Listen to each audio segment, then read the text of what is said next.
Okay, class, today we're going to talk about Kite.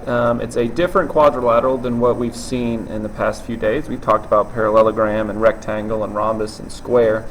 And this is a unique type of quadrilateral. Its opposite sides are not necessarily parallel. Its opposite sides are not congruent.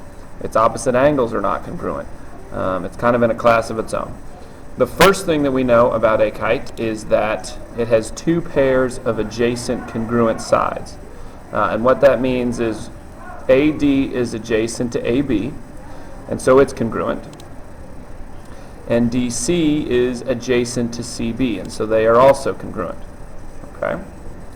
And the next thing we know is that the angle between the unequal sides, okay?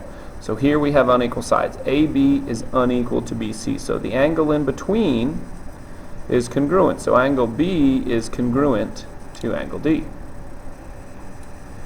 Okay, now when we draw our diagonals, they are perpendicular, okay?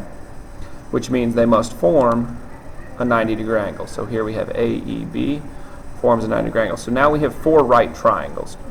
AEB is a right triangle, BEC, CED, and DEA.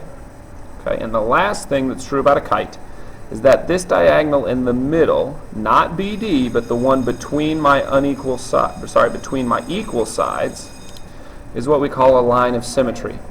And remember, symmetry means that everything on the left has to be the same as everything on the right, kind of like a bisector. And so what it's doing is it's cutting this kite in half.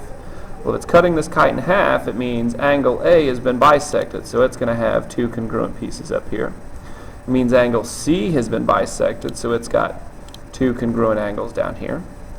And it also means it's cutting this diagonal in half, so it's bisecting DB.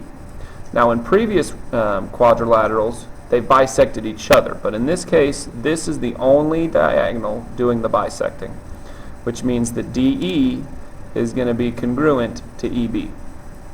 Okay, so this concludes our notes on Kite, and we'll do some problems tomorrow in class.